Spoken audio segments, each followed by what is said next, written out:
There's no question the mom is the foundation of the family. Like in our family, my wife and the mom is the foundation.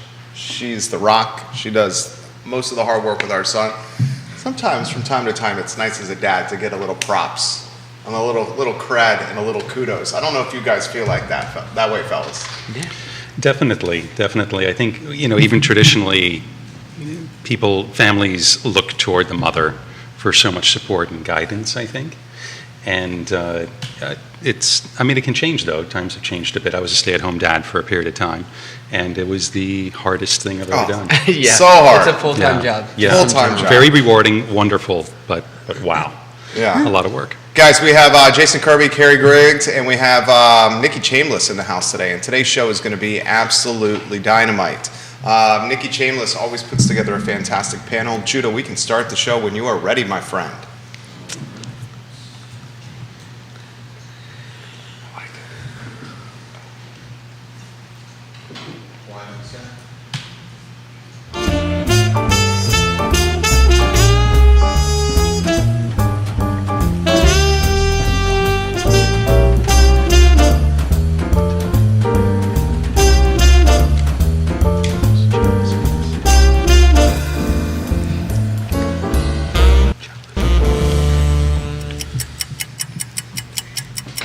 Guys, good Monday morning. I'm Jerry Miller, and welcome to Real Talk with Keith Smith on the I Love Seville Network, presented by Keller Williams Alliance. Thank you kindly for joining us.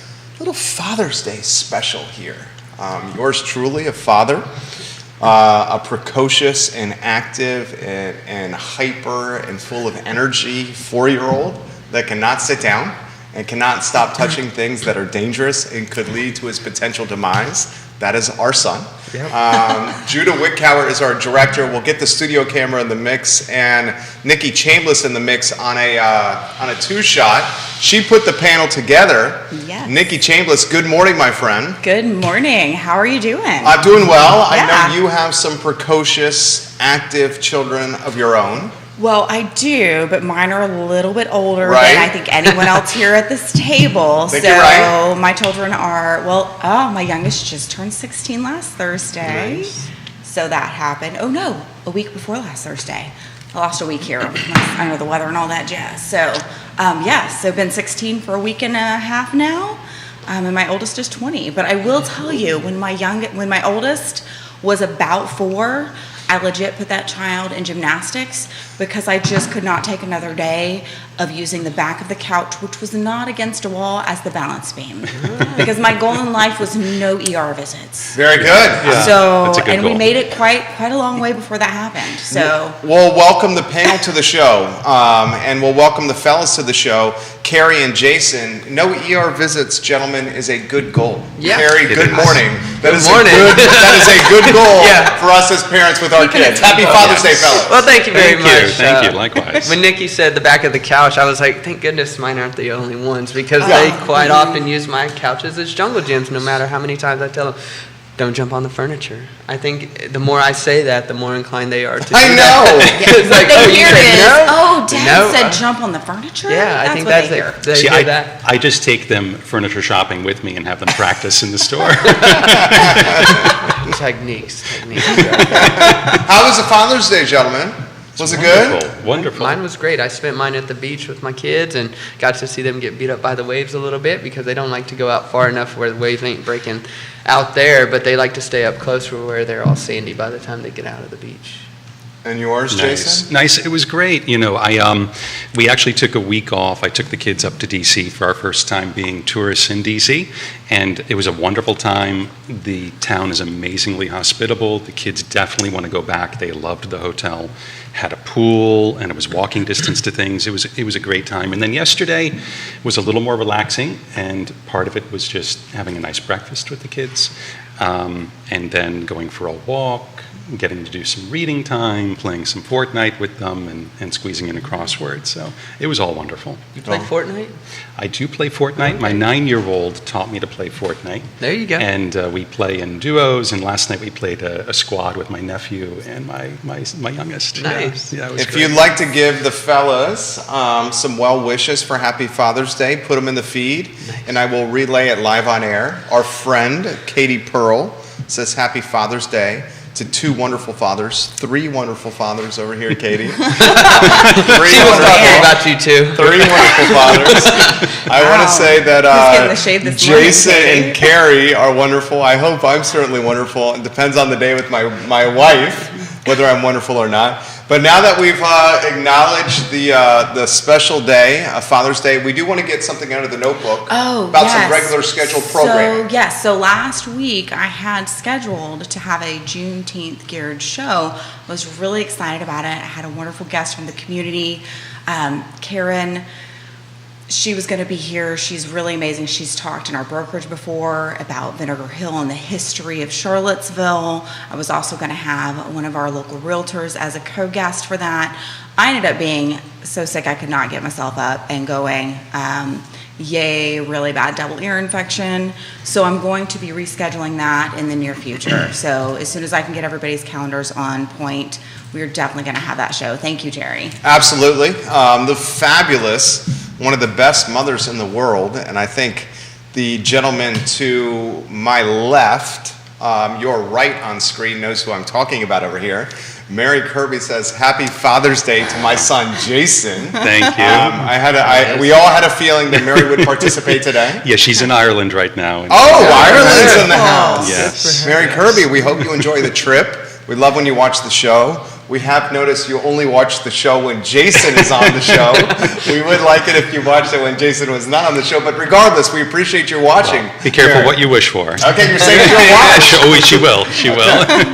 One of my favorite aspects of having your son marry Jason on the show is his vast knowledge of everything real estate. So why don't I get out of the way and say the question you get all the time. Yeah. How is the market? Jason Kirby. That's a very interesting question. I think more so now than in recent history, because I think what a lot of the data and the numbers that we look at and examine is all about 30, 45 days old. So our feel for the market, which we can really only gain by working with buyers and sellers on a daily basis, is this, anecdotal feel for the way things are flowing. And what I'm seeing are, in my inbox, regular price reductions on listings, and I'm seeing that across the price threshold, from luxury all the way down to below the median priced home. And part of this is not too surprising. I think that, when we work with sellers and we plan a pricing strategy, we're often looking ahead and we're hoping for the best. But as agents, we want to be also preparing for when it's not the best. And I think part of this is we're seeing these price reductions come down so that listings are being more competitive. If they're not getting 30 showings in the first weekend, the knee-jerk reaction is something's wrong with my home or something's wrong with my agent. And neither is probably the case. And I think what's surprising to me, though, is to see price reductions on homes that are on the market for only 5 days. Yeah. That, to me, is actually quite surprising to see. And Definitely. And why do you think that is, though? I mean, from a real estate or as a trusted advisor's perspective, why do you think you're starting to see that? I think part of it is expectations. Yeah, Expectations just aren't being met. And when I do talk with sellers who are looking to put their home on the market, part of it is we're hoping to have this wonderful first weekend where we're going to have multiple offers and whatnot. And by the way, this is our plan if we don't. Yeah. And it's okay. It all depends upon what is that seller's priority, which usually is a tug of war between time and money. And you see that with a lot of your clients too, right?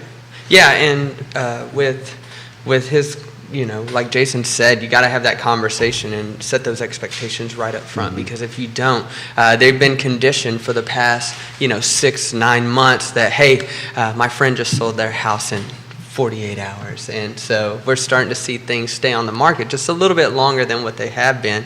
And, you just plan ahead of that and you have that conversation up front. Hey, listen, our goal is to get as many people through the door on the first weekend that we can. But if it's on the market for the 2 weeks and you're not getting the activity that you may want, just be prepared for that. And having those conversations about price reduction up front, I think will save you a lot of headache in the long run, instead of, going to your sellers' clients and saying, hey, we may need to do a price reduction. They oftentimes tell me, say, hey, listen, we're at that, 10, 14-day mark. Should we consider a price reduction? Well, yeah, if the house is not moving, yeah. I think what's interesting is, too, a lot of the sellers that you and I talk to are also in the market to look for a home when they get their home under contract. So part of it is, hey, good news is, you know, you're going to possibly not have to pay over 10% over list for the next home you want to buy. Side note, you're also probably not going to get 10% over list for your home that's on the market. So it's a very lateral kind of feeling. And I think really when I talk with buyers, they would make that trade day in, day out if it meant they had more homes to go look at. I took some clients out the week before last, and there were 4 or 5 just sitting there waiting for us to go show them. And the listing agents were solicitous and asking for feedback and telling me about potential reductions or what could they do. And it was like a normal market again.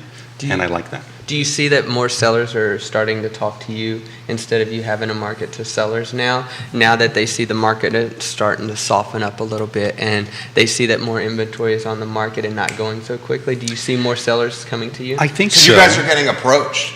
Yeah. Yeah, and I think part Before of you that- were hustling those Sure. Yeah. Yeah. first-time contacts. I think so, and I think that part of it is that these are probably folks that were going to contact us at some point or another over the course of the year, but it's the fear of missing the boat. Yeah. And I think this is especially critical for sellers who are not buying into the market, who are maybe selling an investment property or a second home, or relocating somewhere where they're going to rent for a while.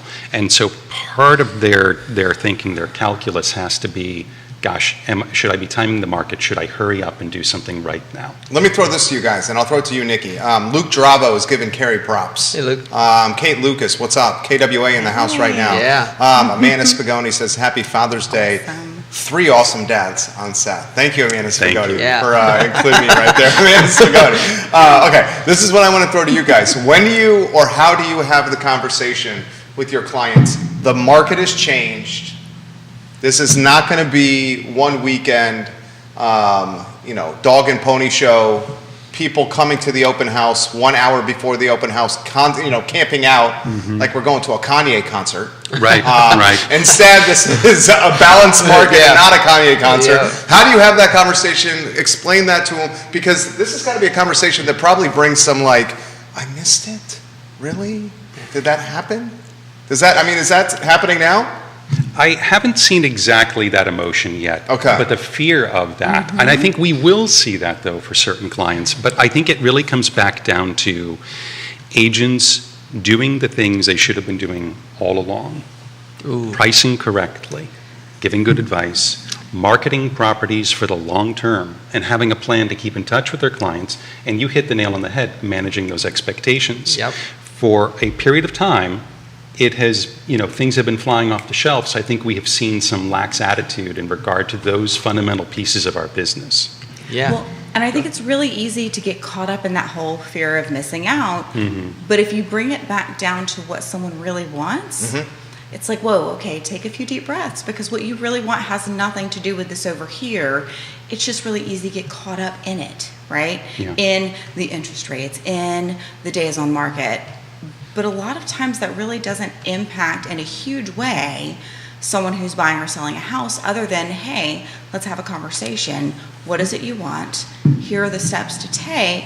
Here's what to expect. And I think that managing expectations is huge. Goes from buyers thinking competitively all the time to sellers starting to go back to thinking competitively. If a home much like yours down the street is for sale and it's several thousand under your list price, we may need to wait for that home to sell before yours gets the attention. And so we have to think competitively. Yeah, I usually tell my clients when I'm meeting with them for the first time, anybody with the pulse for the last 2 years could get lucky in selling your home because the market has been so hot. But now that we're starting to see a little bit of a shift, it's just a different market. We all thought COVID was going to slow us down. In reality, for most of us across the board, it has accelerated our business further than what we could have ever imagined, with appreciation values around 15%. And now you're starting to have to look at what people can actually offer. Marketing marketing your home correctly, getting it out to as many platforms as you possibly could, and just setting those expectations up front. Pricing strategy is going to be huge. Like Jason said, if you have a house that's priced for several $1,000s under what yours is, and it could be an identical floor plan. I actually had a scenario like this last week. Identical floor plan. I said, you have a couple different options here. I like to set the price point at the market tone and let the buyers come to us versus trying to grab for as much as you can. And that's what we were talking about, the price reductions in the emails. After 5 days, I don't want to have to go back to the market and adjust your price just to see what we can get. Let's do it effectively. Let's market it correctly, and let's get people through the door. Great answer right there. I mean, absolutely great answer. Are the interest rates truly spooking the market to the point where you're seeing the buyer pool depleted to balance levels? Is this characterized as a balanced market? I think that we're not in a balanced market. Correct, because of the supply and demand issue.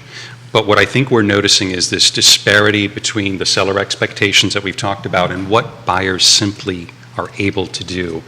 And if we're talking with a client 60 days ago and we pick a particular price for their home to sell on the market, not even factoring in anything else, that increase in interest rates has dramatically impacted the cost of that home. And that has to be a part of our conversation with our seller clients is, all things remaining equal, your home is 20% more expensive than it was maybe just within the past 90 days. And it has nothing to do with appreciation. It has to just to do with the interest rate. How high do you think they're going to go, Carrie and Nikki? And will they come back down? We're talking rates here. If you look at, I think there's a lot of conversation that needs to be had around the interest rate. The last 2 years we've been conditioned, it's always the conversation around interest rate. Hey, I got a 3% interest rate. That's great. And people did take advantage of that opportunity, but if you look at like a 10, 12-year average, that interest rate's around 6.5%, 7%. So it's always still it's a good investment putting it into a home, in my opinion. It depends on everybody's needs. If you're only going to be here for 2 years, it makes sense to rent. But if you're going to be here for a long term and you're going to put your roots down here, or if you got a job opportunity here, I still think it's a great time to buy. And then you have the opportunity. Nikki said it earlier this morning. Somebody had sent her a message, but it also fall in love with a house and date the interest rate, right? And I believe that is marry the house, there you date go. the rate. And so you can always refinance down the road if we get another opportunity like this. But now is an opportunity for those buyers out there because you don't have as many buyers competing for the same house. So take advantage of that opportunity. There's always some silver lining across the board. Do I think the rates will come back down? Yeah. This is the Fed's way. They have their hand on the lever to slow down inflation, in my opinion. Great take right there, Carrie.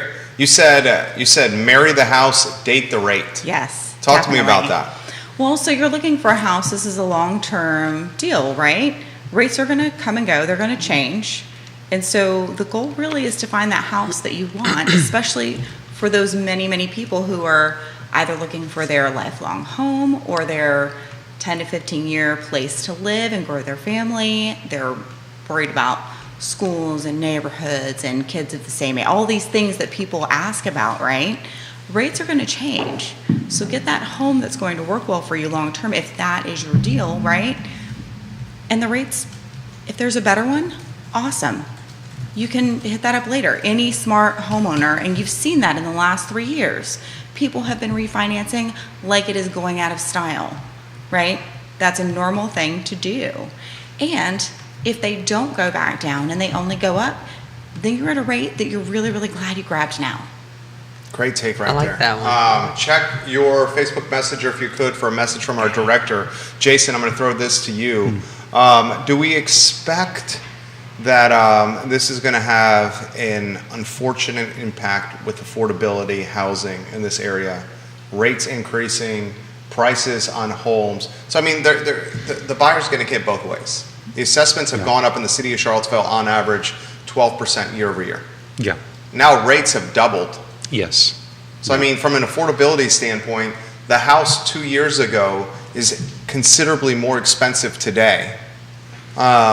Give us your take or your crystal ball on what that's going to do for affordability around here. I think affordability will continue to be a challenge. And I think for right now, what we're talking about in this shift in the market that we're seeing is this gap between seller expectations and what buyers' needs are.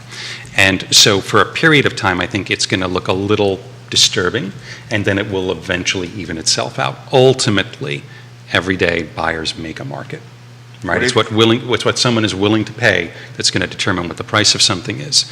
But if we continue to have a restricted supply of new housing in the market, and we still have, regardless of what days on market are, if we're still looking at if we have 1 month supply of housing, and we go up and our inventory doubles, that would seem pretty shocking and great to us working with buyers as well. But that's still a very strong seller's market. So no, I think you're right. We have a problem with affordability for sure. And if there was some community with 10, 15,000 homes coming online soon, we might talk about, okay, the inventory is really going to balance out and prices will level off. Well, that's not happening. No, it is not happening. Are you pivoting your strategy as an agent, Carrie and Jason and Nikki? I know, Nikki, you're a team leader, but you're consulting with a lot of agents. Yeah. I mean, the first-time home buyer agent is in a tough spot right now. Yeah, I think they are. It's, again, you got to manage the expectations, have that conversation. What are your needs? Okay, well, this is your budget. If it doesn't fit in the circle of Charlottesville or, any place where you're working, then you're going to have to expand out a little bit. And, okay, well, what are you comfortable with on your drives? And so for the first-time home buyers, I have a checklist for these guys because they're oftentimes lost. They've never been in this arena before, is where we take it for granted. We're so used to this, we can rattle it off the top of our head. So I have, strategies that I use. I have a checklist that I send them prior to showing houses and let them know what we're going to be getting into. If they can have if they have all their ducks in a row, which, a lot of first-time home buyers, you're about 50-50. Some are really on top of it, some are not. But if they have their ducks in a row, you can move a little bit faster. Strategy-wise, if they can't afford to be in the center of whatever community you're working, then you expand out a little bit. And yeah, we've had to shift our strategies, but I don't think it's just for first-time home buyers. I think just the shift in general about how we approach things in this new market is going to be key for us real estate agents. What do you think, Nikki? Well, I think a lot of it too is that whole being on top of the market, right? Monday before last, we had this big thing at our brokerage with Quentin Beckham talking to us about where the market is, the economics behind it. These are regular conversations that we have with each other as real estate professionals, and that is really important. I could not imagine doing the last 3 years without having that team of people to connect with and to sharpen each other. We have these conversations, like we had a pre-show coffee this morning. We have those type of conversations on a regular basis. Guajiros? So not this morning, Oh, because okay. we just needed to be really close, so we did Okay. Mud House, but I love some guajiros. Pie chest? What's that? No, we did Mud House because it was Okay, right there. Mud House, walking gotcha. distance. Yeah. Very But nice. I love guajiros so I know you very do. much. I know you do. And they give me space even when they don't have a lot, and I appreciate them for that. So, but being able to have these conversations, we're not being reactive, we're being proactive, and that's really key. And that makes a huge difference in how we advise our clients and our agents. And we reach out and we extend that to the real estate community because we want us to all know what's going on. So the classes that we have are open to all realtors.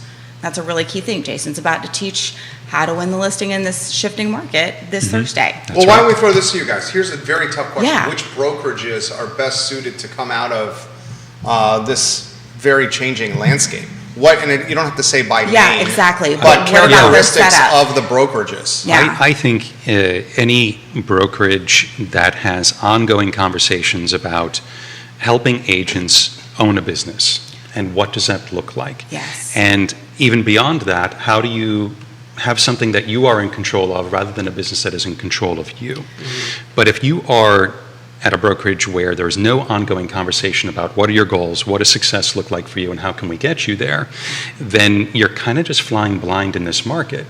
And I know what that's like from when I got into real estate a very long time ago. I worked at a 100% commission company, which was structured in such that, you paid a large desk fee, and there was no mentorship or guidance or coaching. And fortunately, I had a private mentor that was amazing. But there are a lot of places that I understand that don't have that kind of infrastructure or regular training to help people get off the ground. This is an incredibly hard time to get into our industry, and I love it when people are excited and want to get into real estate, but I'm also fearful for them going into an environment where they're not given good guidance, they're not pointed in the right direction. There are so many different things one can do, but there are only a few things one should be doing to succeed. Yeah. Yeah. You have so much information, especially as agents, newer agents. I couldn't imagine, again, going back to that stage, but you're so inundated with information. You have these companies that can help you do this, help you do that. But even if you go to, like for me, I went to the KW Family Reunion. There were so many heavy hitters in there that ran their business differently. If you look in our brokerage, me and Jason run our business totally different, but we're still very successful at what we do. And so just being out, you have to kind of hone in on what you really are trying to do. And although you may have 10 items that you can learn from, you may have 100 items that you can learn from, picking 3 of those and really diving into those and getting the training that you need. And like you said, the mentorship, having somebody that can guide you during that process is going to be key. And I think training is going to be the biggest strength that brokerages need to start pouring back into their agents, because that makes all the difference. The market is ever shifting, so what was working 2 years ago is not going to work in this market. So if you're not constantly training and have your finger on the pulse, you may not come out of this market. I think something that occurred to me too is in the office that I work in, we share information and best practices. There are no secrets to success in our office, and you can stop anyone in the hallway and ask a question, whether it's from the very beginning to something a little more advanced, and someone will sit down and guide you through what they do and show you what they do. Yeah. And I know I love that. I love being able to answer those questions, and I love when I have a problem, I can take you aside and say, hey, I have a problem. Can you help me with this? What do you do? Yeah. And you make time for me. And even not just the new agents, but these are experienced agents too, because we all operate in a different arena. I do a lot of land and new construction, and whereas maybe Jason doesn't. And so when he has a land question, he can always come and ask me, and vice versa. If I'm dealing with something that I think he may have expertise in, I go to him as well. And so most people's doors are always open, and you can ask those questions, and they're very likely to share with you. Yeah. So you're not going to succeed on your own. There's a lot of comments coming in here. I'll throw this to Nikki to start. Right. This is from Neil Williamson, the president of the Free Enterprise Forum, just we a know great Neil. friend I of the never show. went to We White love you, House, Neil. but they should. He says restricted supply impacts local affordability significantly more than interest rates, at least thus far. And he says more housing everywhere for everyone. Amanda Spagoni on a different Facebook page adds this comment, which is similar to Neil's. What do you think about the slowdown in home building and the long-term effects that will have on the market today? So 2 comments very similar. The local market has seen a slowdown in starts. Keith Smith, in fact, sent an email about this to me over the weekend. Maybe it was this morning. That. Yeah. We're seeing the small boutique custom builder really struggle because they don't have the cash position that, say, like a production builder does. So the building we are seeing is probably more from the production builder. So both Neil and Amanda want to take, Nikki, you go first here, on the slowdown of new construction and the impact it's having on housing affordability and the impact it'll have on the market. I think that's a challenge, because I feel like one of the conversations that have been ongoing in this affordability conversation is the fact that a lack of new builds over the 10 plus years is part of why we're here today, and them struggling yet again is just going to continue that, right? And yes, it definitely impacts affordability. I think the interest rates do as well, but I think you're right, that low inventory crunch impacts affordability much more than the interest rates, because the interest rates, I've seen a lot of the people on the lower buying end, they've shifted where they're thinking, they're shifting to saving for a down payment, whereas before they didn't need to, right? So they're able to take that shift and run with it. What they can't do is buy a house if it's not there, right? Jay, what do you think, Gary? So, I think that's just there's a broad spectrum of what builders are doing right now. I think some of them may be a little bit concerned about the price of material and where they're going to be 8 months from now when they actually do finally build on that home. And I think there are some of them that are holding back just a little bit because they're not sure what the interest rates are going to be doing. So it's this fine little dance. I mean, we seen it in 2008. That was a different animal in general, but they stopped building from 2010 to like 2015 like they were, and that's where we're having like an inventory problem now. I don't think we're in that same kind of market, but I think that there's a little bit of hesitation with the price of material and where they're going to be at from 8 months from now, and I think that a little bit of it has to do with the interest rate as well. So I'm curious just to see, what happens in the next 4 months. Are they going to continue building? I know some builders out there will not even start construction until they have a contract in place. And then I have some builders that are actually building a house almost to completion 30, 60 days out, and then they'll start marketing it. Then they know they can lock in that rate, and then a buyer will be ready to go. And they can put their finger on the pulse a little bit better about where the cost of that finished product is going to be. Jason? It's concerning. It's actually the area of our industry that I'm the most concerned about because I have no clue how it's going to shake out. But we're going from tailwinds into headwinds in this industry, okay, from any perspective. And typically those tailwinds should have been great, wonderful, profitable periods that help you through the headwind. But the builders have not experienced that. Some of them have been eaten alive by rising costs. There's a major builder, an entire state of their operation. An entire state is not going to see any profit because of rising costs. And I heard about I that. think that so they don't have those kinds of reserves or experiences to go through what I think is ahead. And so I'm not surprised to see them being cautious and being prudent and scaling back operations, which comes back to affordability. It all comes back to affordability. And what can be done about that? We could try to make the lives of builders easier. And that's more of a governmental thing and a zoning thing. What do you think would be more beneficial for the builders? Just any of my builders out there are happy to hear your comments on this. We got a few watching. Would you rather have a contract with a fixed price, or would you rather have a cost plus contract with your client?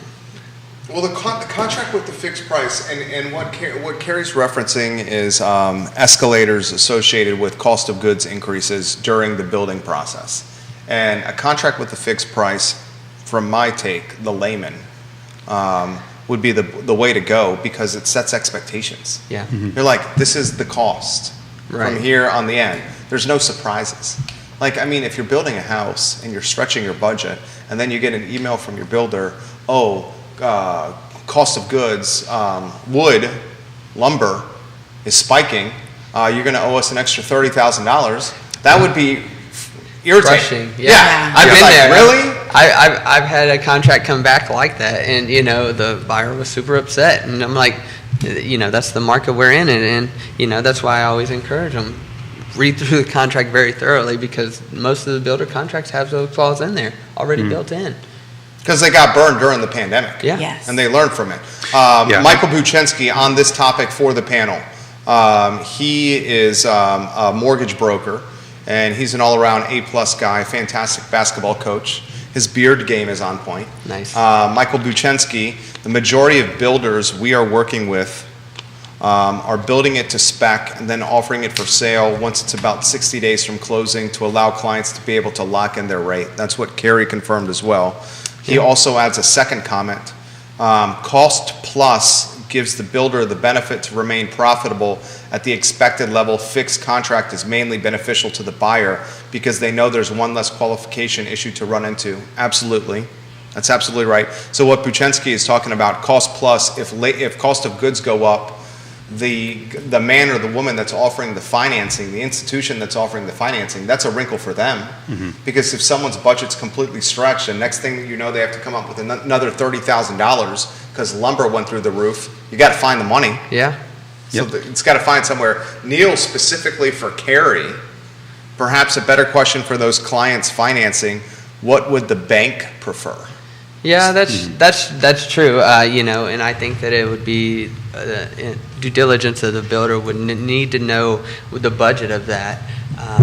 It's kind of hard. Just having these conversations between the builder and the client and just setting those expectations. Say, hey, listen, and I think most buyers are pretty aware. I mean, we see what's going on in the market, so we're in it actively already. But I think buyers are a little more savvy than what they've been in the past. They really do their research, so they got their finger on the pulse of the market too. They know material costs are going up, and so they're making the conscious decision whether to enter that contract or not. And each builder has their place. You have some builders that give you the best price per square foot, but maybe not all the bells and whistles to it. And those that do offer, an array of choices that you can choose, but it may come at a cost, at a premium. And that's what I'm talking about, the cost plus right there. They may understand their budget a little bit better, and they may be willing to do that as long as they're getting the house that they want, not just the house that they need for the moment. I think, too, what's interesting is many of the buyers that I've worked with over the past 24 months, and you've probably had similar experiences, whether they're first-time home buyers or it's their third home, they are very strategic and wise in how they approach their housing budget. And I don't think I've had a single client push the envelope in terms of their debt-to-income ratio. They're all, boxing below their weight. And so when we do have these added unforeseen events, they can weather them because they've been thinking, well, look, the lender said I can go up here, but I'm going to stay down here because I look at my monthly budget. I want to be prudent and careful. So in a new construction situation, you're getting the advantage of a wonderful new home, but we can try to build in risk and allow that buffer in there. But again, it all comes back down to price. It's going to be people wanting maybe something smaller than a gargantuan Frankenhouse. And us as agents, we try to communicate as best as we can with the lender to let them know what's going on up front, and so they can have these conversations with the client as well. I feel like any great agent is going to have a great line of communication with their lender, and we work as a unit. When we're trying to push the ball forward, we have to do it together as a team: buyer, lender, closing company, real estate agent. So I think communicating with all parties is what's going to make it the best and suitable experience for the buyer. I think what Mike B said about building on spec is a great option. I think it protects everyone. It provides us a little more flow into the market where we can say, hey, 60 days out, we can go ahead and offer this home to someone. There's a lot of resistance, though, especially from the smaller guys, to build on spec. It is. It's risky. One of them's our client. A lot of folks that watch this program know Dominion Custom Homes I love Dominion. is John Kerber's the brand we represent here at V&V Brands. Yeah. And I respect his position because he doesn't want to. Everyone learned from 08, 9, 10, and he doesn't want to put himself out there. Yeah, I agree. I think there's also a difference between building on spec for a more medium-priced home and building on spec for the luxury level.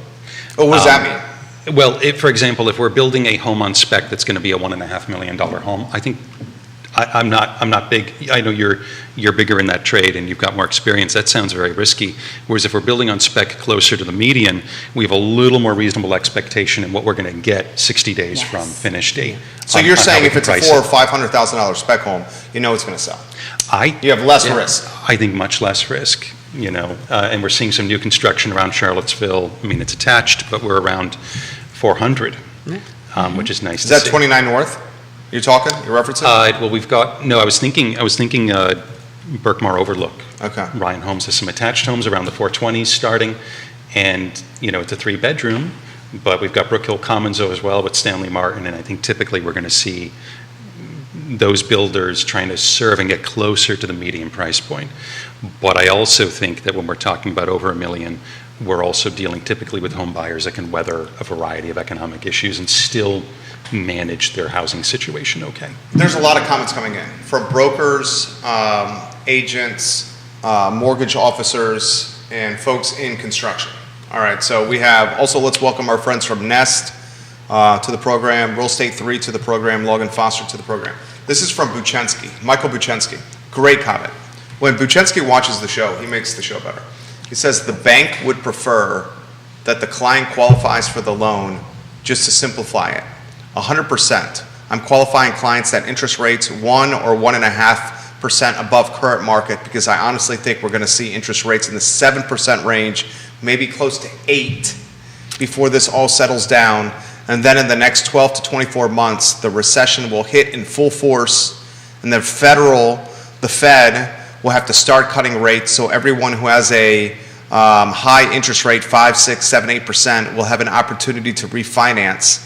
The moral of the story is the current higher interest rates are going to be the client's forever interest rate, but we still have to get through this hard time, are not going to be the client's forever interest rate, but we still have to get through this hard time, is what he says. Ooh, I'm glad you said that, Michael. And that just echoes what we were talking about Yeah. earlier. Get the house that you want now, because you can always weather the storm. Well, if you can weather the storm of the higher interest rate, you'll have that opportunity to refinance down the road. That's exactly how I did it, and I ended up saving myself a couple $100 a month.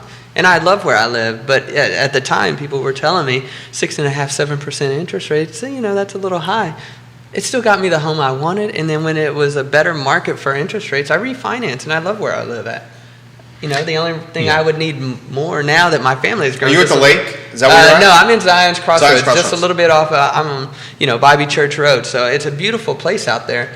I think that it's still a great market to buy in, even at 7-8% interest rate. And you're fixing your costs right now. You're not at the mercy of a landlord raising their rents, and it's a fixed cost. You can at least budget that out. Yeah, that is very, very true. I get that 7 and 8% are high compared to what we've seen. He just said it's going 7-8%. Right. Well, Yeah. I get that, Yeah. but here's the thing: and it's really high for a lot of adults who have only known 5 or lower, right? But if we really think about that, that's not that high of a rate. And I would even say for a lot of people who use debt in their life, what are those other interest rates? Ooh, good Right? point. What are your credit card interest rates, and how often do you use them and have to pay interest, right? If you don't ever pay interest on credit cards, cool. If you don't ever finance a vehicle, this is not for you. But if you do, what are those interest rates? And I would say consider those are things that are not assets. I mean, unless you're buying one of those really bougie purses, and I don't remember what they are, but I have a friend at work who does. Those are assets. Everything Who's else the you put friend? on that. Who's the friend? Kelsey Waters. Oh, very nice. Kelsey. That's a great So- point. She has champagne But unless taste? it's one of those, girl knows her fine things, Yeah. I have to say. And she's in finance, so she's in the right spot. Yeah.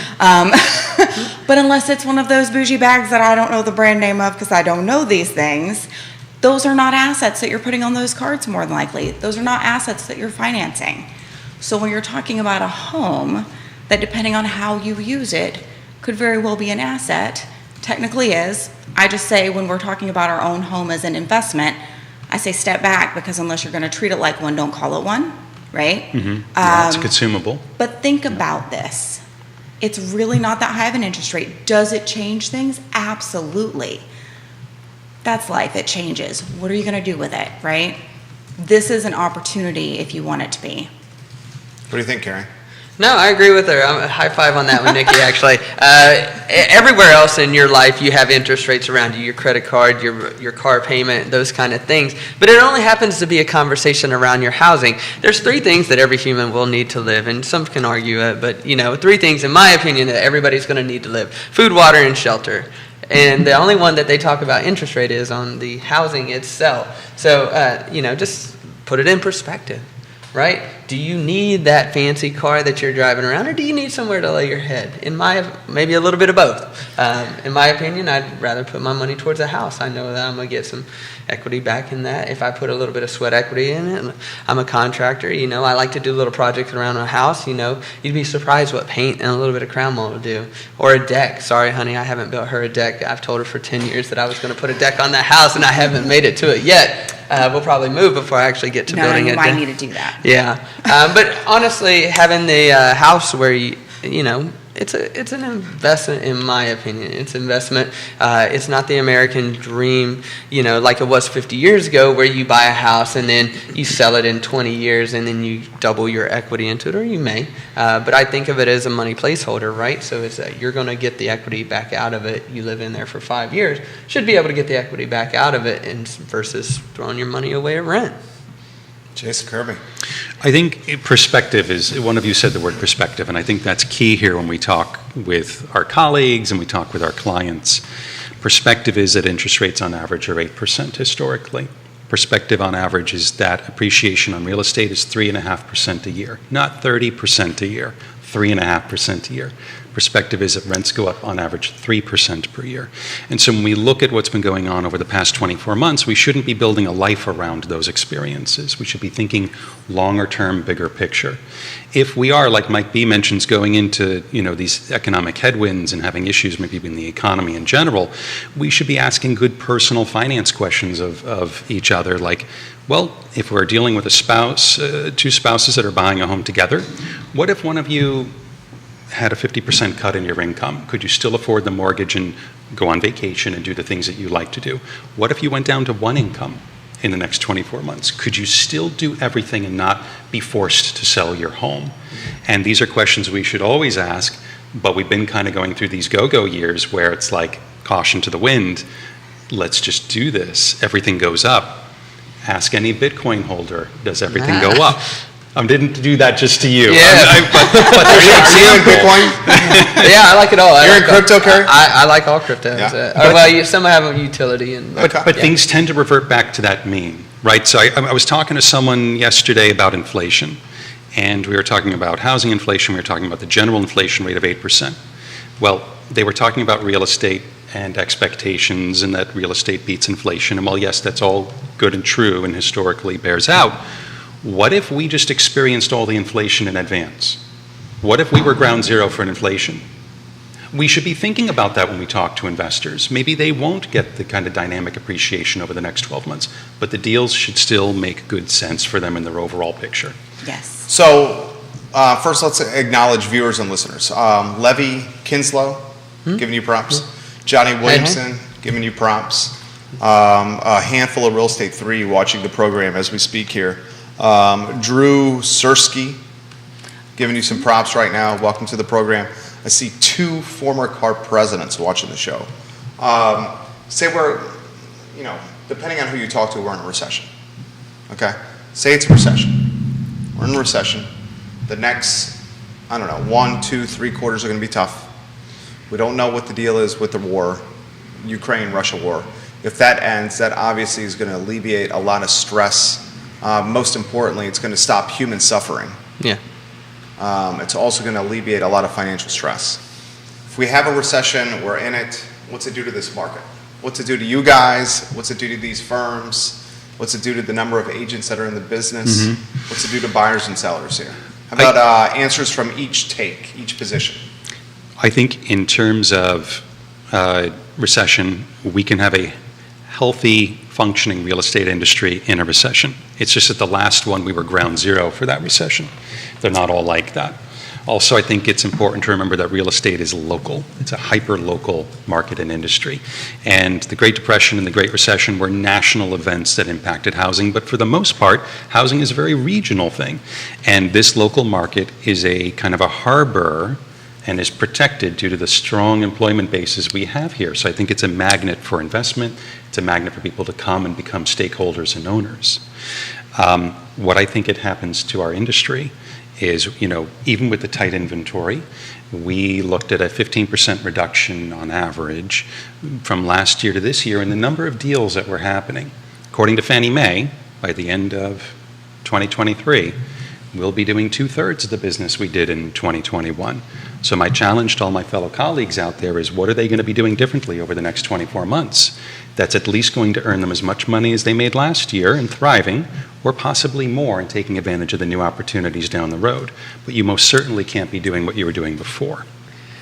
I always love working with Jason, or just having him around as another coworker or colleague. Such a great resource. He's great, and he's very calculated and very well thought out. I'm a little more of like an optimistic person, shoot from the hip. But I think there's going to be pockets of opportunity in any market. If we are in a recession or going towards a recession, then we're just going to shift and pivot a little bit. It may take out a couple more buyers in the buyer pool than what we have, but there's opportunities there too. Mm-hmm. We talk with investors or people that are looking to be property owners or residual income. I know there's a lot of people that are in that space that may not have had the best experience with real estate agents because it's been so boom, boom, boom. And like I said, the past 2 years, everybody has been, kind of a little bit relaxed, and then, houses have been kind of selling on their own. But now, if you have true marketing skills, there's a couple agents around town that do it very, very well. You have those great marketing skills, you're going to be able to still sell homes. Even, we talk about interest rate a whole lot. They were still selling homes at 17% interest rate, so there's always going to be pockets of opportunity. Definitely. Now, what's going to change, in my opinion, is those agents that have just been at the right place at the right time, that are not taking advantage of some of these classes, like what Jason's teaching about how to win a listing. Those agents that aren't constantly training and shifting how they do business, those are the ones that are going to be left behind. And I don't mean that they're going to fall out of the industry. I think, but by the time they realize that they need to do something different, they're already behind the curve. So you got to do something and prepare now. You got to constantly be training and constantly be getting better at what you do. And that's in any industry, not just real estate. So if you're not constantly sharpening your skills, you're going to be behind the 8 ball. Mm-hmm. Okay, so I'm not going to answer your whole question, because what these two wonderful entrepreneurs just said kind of stirred me back to earlier when we were talking about that business side of things. It's about running a business. So when we're talking about recession-proofing your real estate business, the key word there is business. And how many of us really treat our real estate business as such? Or are we out there winging it? Or is it a side hustle? Or do we think we're running a business, but really it is running us into the ground? Mm-hmm. And I think there are probably Right. a lot of us who can Yeah. relate to that sentiment. And there is a season where I would say, you know what? Go after it. Hustle yourself burnt, right? If you have to, if that's the way you want to run, but do it with a solid plan, right? Have a set plan. Have something that is your touchstone to rein you in. It is, oh my God, real estate business is either the best thing or the worst version of like an ADHD Yeah. shiny. Like, right? I think I'm in a table full of at least 2 other people who can relate to this. Yeah. Jerry and Carrie. Yeah. But truly, because there are so many things you can go after. There's so many things you can do. Oh my God, what about Facebook? And what about Instagram? And so many rabbit holes that you can jump down and dive into and feel like you're getting so much done. And guess what you're doing? You are spinning your wheels. You're busy, but not You are productive. so busy. Yeah. Busy is not what runs a business. Like truly, I can sit a kindergartner down with some crayons, markers, and give them a house with walls, and they'll stay busy for a really long time and possibly scarily quiet, right? Yeah. But that is not how you run a business. You need to make sure that your attention is focused, that you have a plan. What are your business goals? What is your business plan? Do you have one? Right? Do Drop you of have knowledge one? right there. Because, well, that's so important. Before I did this, I was in bookkeeping. And one of the things that I noticed about business owners is for businesses that I was impressed by and that I thought were great, there was a lot of winging it going on. And there is an element of winging it that you have to be able to do, I think, to run a business, especially real estate. But it needs to be based around a skeleton of structure, right? It can't just be all gooey flesh. You need to be adaptable, but you have to have a goal that you're going toward. And that goal can move. That's a moving target. Oh, absolutely. But there has It's to a be living document, purposeful right? activity and direction. Yes, yes. Some direction. Well, there has to be some really good direction, or you really are just going to keep yourself busy. When you're first getting in real estate, you need to pick 1 or 2 things that are your 1 or 2 things and get really darn good at it. Yeah. That's it. Not 4, not 5, not, ooh, shiny. And you need to do it for a period of time, right? Yeah, you have to be able to test it and measure the result. And you actually have to go after it, because I feel like some people, for example, my favorite example is like, oh, I did an open house. I don't think they work so well. I'm like, well, did you work it? Because I hella worked some open houses. And did you do this, this, and this? And what was your plan? And how many weeks prep did you put into it? What type of marketing did you do? And then I get that jaw drop, blank stare, and the headlights look. And what I know is they didn't actually do it, right? They showed up and they talked to some people. That's not running a business. Part of that can be the learning curve, but don't do that for too long or you're just wasting your time. Let's Your go to, time is valuable. Let's go to Woody Fincham for the panel. Yeah. Woody Fincham of Fincham and Associates, trusted brand guys. Housing ownership is much better than renting in most situations. Rents have grown and continue to grow. In a recent study, Realtor.com says the average price surged nearly 20% rentals in the past year. Virginia is ranked number 19, according to RentRealtor.com, for the highest states to rent out of 50 in our free union. That's according to March 2022. So 19 in the country, Virginia, for most expensive rents. Buchensky is not as worried about a recession. Michael Buchensky says jobs help protect against recession in the Charlottesville area. It's a job magnet when it comes to the hospital, the university, the government entities, NGIC, et cetera. The country as a whole may get hit by a recession, but Charlottesville will not be hit as hard. Well, I think that's where Kerry was coming at from his optimism, and Jason was talking about that hyper-local market. Yeah, before I moved down here, because my experience was in the Phoenix market, which is very boom-bust. Yeah. You know, there were people that got 40%, 50% haircuts on the value of their home within 12 months. And so on my way down here, literally in the car, I was looking at the old Association of Realtors reports from 08, 09, and 010. And instead of you seeing these peaks and valleys, you just saw this like shallow trough in terms of valuation here, which taught me some interesting things about the market and how resilient it is here, This is from Grayson. This is a good question. Jerry, on previous shows, you've asked the experts, is $1 million now the luxury market, or is it much higher than $1 million? You've had people on the show that say $1 million is no longer the luxury market. Can you ask these three panelists that question? Depends on where you're at. You know, if you're in the center of Charlottesville, probably not.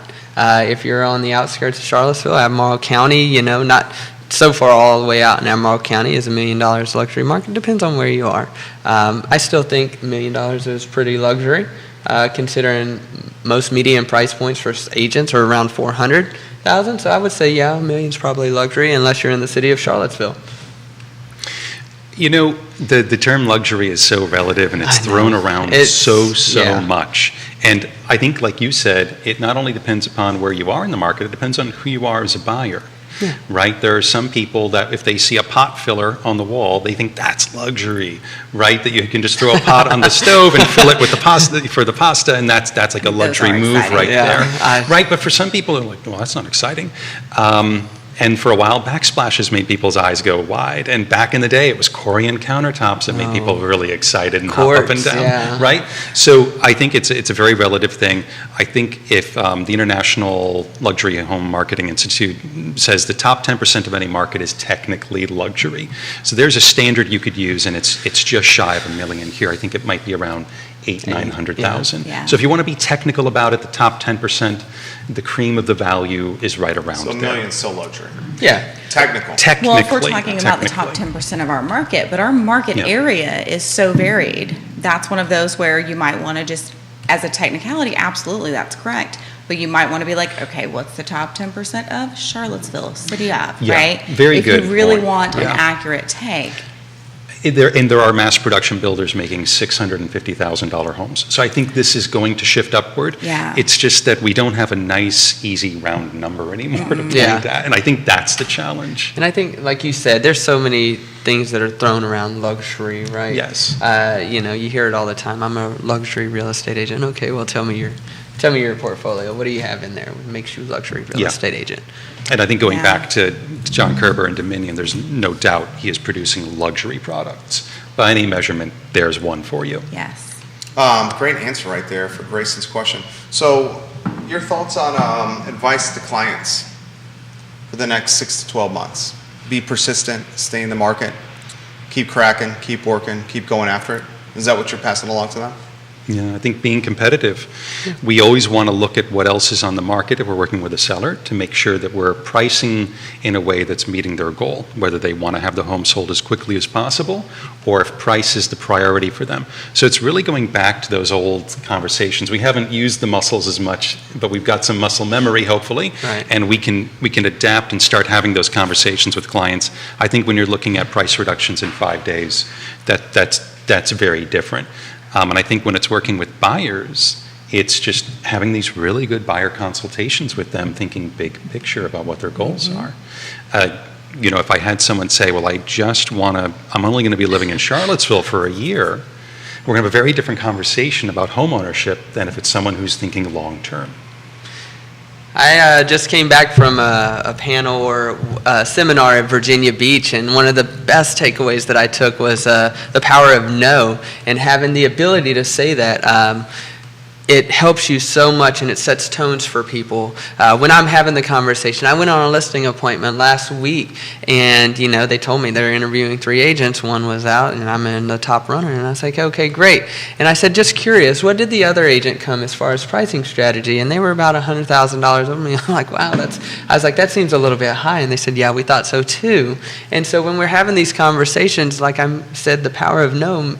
I told them, I said, I may not be this, but this is honestly what I think your home is valued at. And I think having those realistic expectations and let them know exactly where you stand, and like Jason said, the buyer consults, they're so important because you can tell if you're not a right fit for somebody or if their goals are not aligning with what they're sending you. I don't know how many agents have had clients send them houses, and you're like, wait a minute.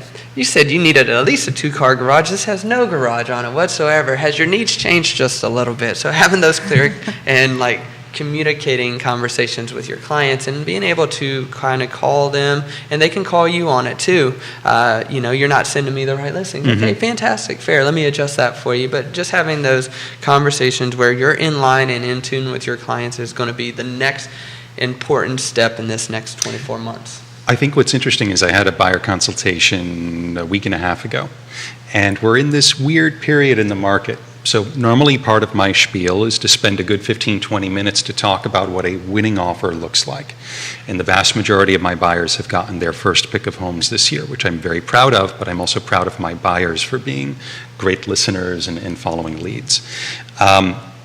What we're going back into this phase where if I am showing a home that's 30, 40 days on market, honestly, I'm kind of excited because whereas before we're talking about these interest rate problems, Jerry, and how it's impacting affordability, but what if we can get back to a spot where we can start negotiating closing costs again? Oh, wouldn't that be nice? This really actually could be It's a back, great though, isn't benefit. It feels great. I'm hearing from a lot of folks that it's back. If I see a home on the market that hasn't sold right away, I'm thinking about it Yeah. with my clients. Yeah. Absolutely. And this actually could be one of the best things that's happened to us in 24 months. Yeah. I'm excited. I How agree. many deals have you done where the buyer has had contingencies in play that were agreed upon? Recently. Recently? Yeah. A good amount, Really? Yeah, actually, Home inspection, full inspection? home inspection. I got one for under list price not too long ago. Woo! Closing costs? So I got one this weekend with closing costs. Jason? No, mine have been more in very competitive situations. Yeah. So we had to go all in. However, every single one of my buyers got, at the very least, a simple inspection pass-fail process. I think there are only very special buyers who should be looking at waiving all inspections, and I think they should know more about homes than a home inspector does. Amen and to those that. are very few. Yeah. I always encourage that. They'd be like, oh, we want to waive home inspection. I'll be like, okay, well, what's your experiences Yeah. with homes? Have you ever worked on them before? Yeah. Have you at least looked at the piping underneath there? You know what's going on? Yeah. And it really, and Jerry, it really got There you back go. down to like, all right, if we Yeah, want you're to great. run an inspection, we have to figure out how we're going to make it worth the seller's time. Yeah. I like it. Nikki Chambliss, what would you like to add here? I think the big thing that I'm hearing here is having the conversations, right? And that's a normal thing we talk about on the show, whether it's you, Keith, regardless of guest, is having those conversations with your clients. And knowing what to talk about is key in that. And these two know what they're talking about, and they stay in the know. They stay in that market of the moment, right? And that's just key. If you're talking to someone and they don't seem to know, you might not be talking to the right person, right? I don't know. And if you feel like you don't know, talk to somebody, like truly, before you go have those appointments. How about you one want to be in the know. One final question, this is for Lauren. Yeah. Is the expectation the outer counties are softening with gas prices going where they're going? I have not seen that, Lauren, not yet. I think distance and affordability are really still the main drivers. People will go further for affordability, and I haven't had anyone talk to me about gas prices being a permanent fixture in their budget. Everyone's complaining. Yeah. But no one's like, and it's never going to go back. Yeah. Exactly. Yeah. Yeah. I'm not seeing that at all. The market is softening somewhat, as far as what, you're not getting those 12, 15, it depends on where you are. I cover a large territory, so over the mountain you may still get 10 or 15 bids on a home, but here in the local market, those 10 bids that you were getting on that particular home, you may be getting 3 now. So it's softening a little bit, but it's across the board here. Anywhere within 45 minutes of Charlottesville, it's still a seller's market. It's still a good time to buy a home. I wouldn't worry too much about the interest rates because they fluctuate and just across the board. Just figure out what's suited for you and your needs. How about you, Nikki? So when we're talking about gas prices, it's just the same. It is one of those things everybody's kind of grumpy about, but it's total low key. It's like there's always going to be something out there to kind of bitch and bone about, right? That's just the case. It happens to be gas right now.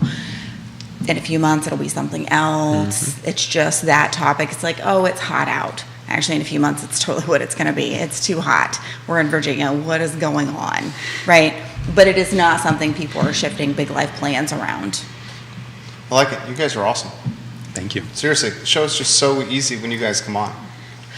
We got to do this panel again, Nikki. Definitely. Okay, can I do Please. Another question? Of course. Because it being the day after Father's Day, Yeah. right? How do you guys manage running your businesses? Because you run your businesses and you run them well. What do you each have 2? I have one. Mm-hmm. Spawn? I have 2. You got 2. You've got 1 Spawn. Two. You each have 2. I use Spawn as a very loving, endearing term. Obviously, I have older children, or I probably wouldn't say that. I'm a very busy and active person, and I feel like I'm still building my business.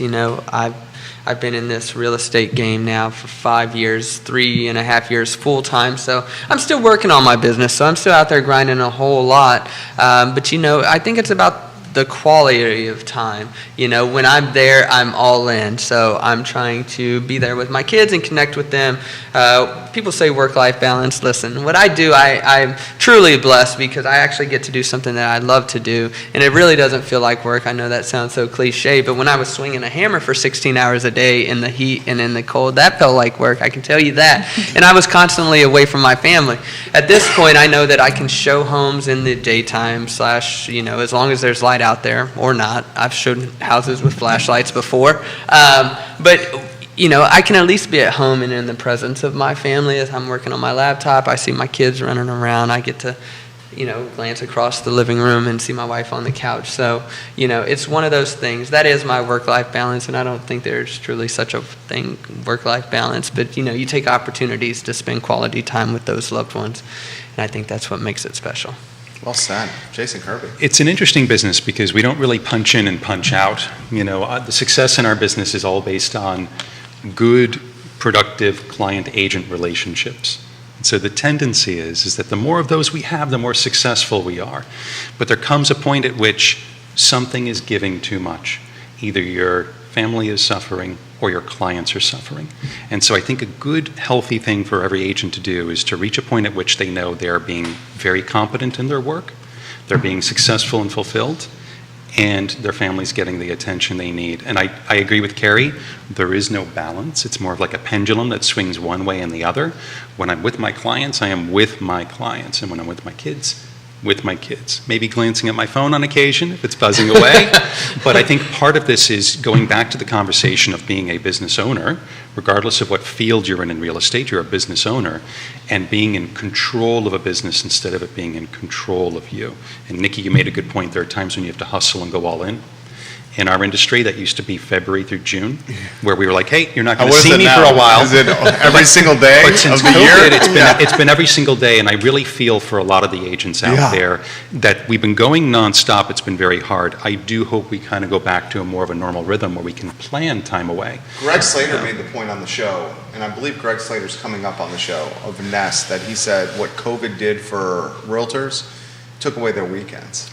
It took Well, away that's because we everything. allow it to Yeah. take away those things, though. Yeah. Because what I see realtors doing who are running their businesses more like businesses is when they have more clients than they're wanting to have in one moment. And I know that sounds crazy because there's never a max amount, except what does that quality of life look like, right?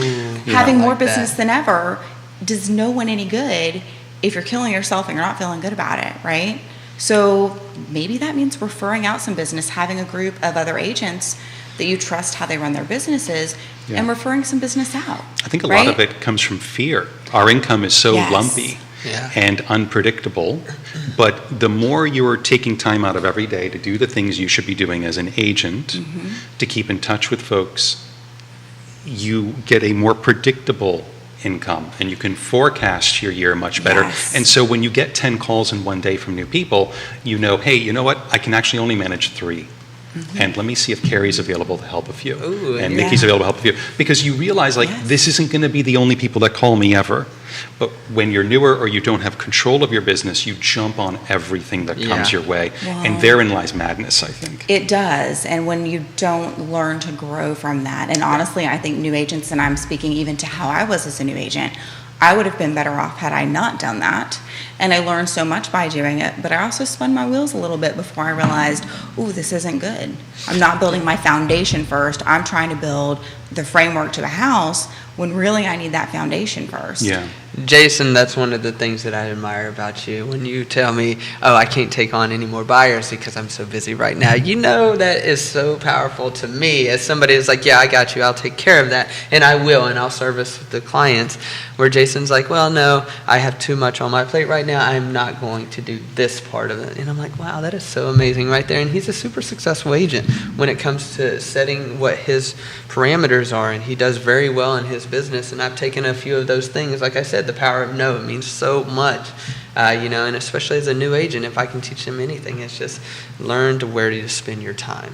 Some things are going to give you tenfold, some things are not going to give you anything. So Great answer. Yeah. Dynamic here is excellent with this panel. Oh, yeah. These Keller guys are Williams great. Alliance is on point. Quinn Beckham, you're proud today. Fincham and Associates, a proud partner of today's show. Fincham and Associates. We also give props to Closure Title and Settlement Company. Great Keller company. Williams Alliance. Ross Mortgage Corporation, Scott Morris. We love that man. American Pest, Segura Solar, Stanley Martin, all presenting partners of today's show. Nikki, thank you for today's panel. Thank you for having us. This is Thank great. you. Yeah. It was it wonderful. fantastic. Amanda Spagoni loved the show.